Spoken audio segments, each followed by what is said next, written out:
এই স্ল্যাশটি পরিয়ে দিতে অনুরোধ করি এবং সেই সাথে তার হাতে এই বঙ্গনারী সম্মান 2025 তুলে দিচ্ছেন প্রিয়ং সরকার এমডি নিউ টাউন নির্মাণ। এই অনুষ্ঠানে তাদের সকলকে জানাই আমার অনেক শুভেচ্ছা, আমার কৃতজ্ঞতা। রেড ওয়াইন এন্টারটেইনমেন্টসকে জানাই আমার কৃতজ্ঞতা এই সম্মানের জন্য তারা আমাকে মনোনীত করেছেন বলে। তবে এখানে ওঠার আগে আমি দেখলাম দিয়েছে আমি সেই মেয়ে। আমার এখানে একটা কথা বলার আছে, আমরা সেই মেয়ে, আমরা সেই মেয়ে।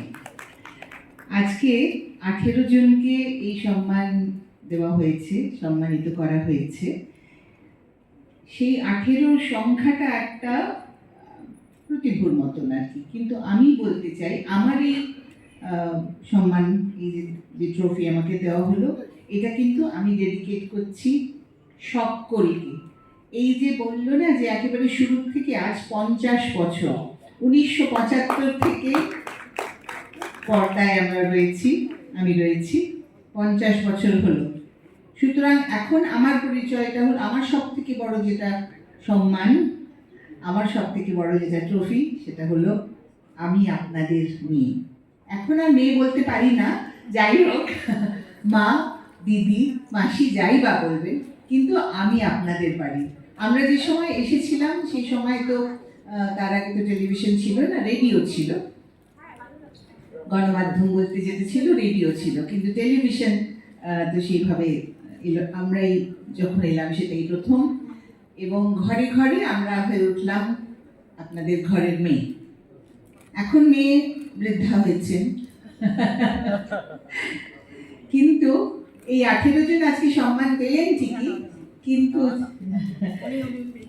কিন্তু আমার যেটা বলার, যে যে সমস্ত মহিলাদের এই 18 জনের মধ্যে দেখা গেল না, বা বিগত 3 বছরেও যাদের দেখা যায়নি, সেই সমস্ত মহিলারা যারা ঘরে রয়েছেন, যারা হয়তো লোকচক্ষুর সামনে আসেন না, কিন্তু সংসারটাকে সামলে চলেছেন, আমি বলবো জগৎটাকে যিনি সামলে নিয়ে চলেছেন সেই মেয়ে, তার প্রতি আমি এটা ডেডিকেট করছি। সমস্ত মেয়েদের প্রতি আমার এই সম্মান আমি ডেডিকেট করছি।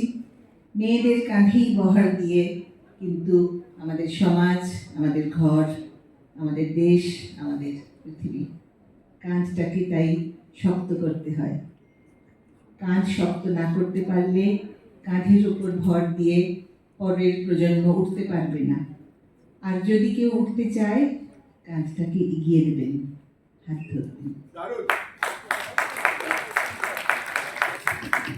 শাশ্বতীদিকে মঞ্চে দেখে আমার কি যে লাগছে, আমার অনুভূতিটা আমি বোঝাতে পারবো না।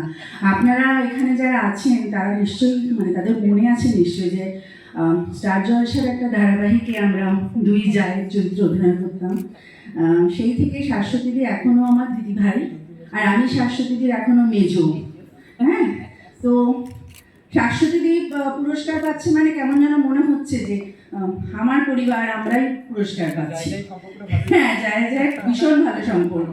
তো সেই জন্য আরেকটা ভীষণ ভালো লাগে যখন পাশে প্রিয়াও দাঁড়িয়ে আছে, সামনে চৈতি ছিল, অনেকেই আছে, আমাদের সামনে অনামিকা দিয়ে আছেন।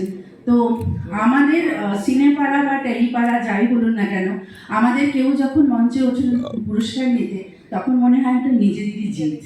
সেই জন্য আমি উঠে না 2টো বাড়তি কথা বলে ফেললাম, কিছু মনে করবেন না। তরুকা যখন বলেছে আমিও 2টো বাড়তি কথা বলবো।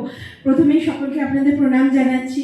রায়াদি রয়েছে, আমার বন্ধু রয়েছে এখানে, বান্ধবী অনামিকা দি আর চৈতিদি চলে গেলে, এতজন আমরা সবাই মিলে রয়েছি। আর আমার এটা পরম সৌভাগ্য যে আমি একটা অডিশন দিতে গিয়েছিলাম টিভিতে, তখন কিন্তু দিদি আমার অডিশনটা নিয়েছিল, পাশ করিনি।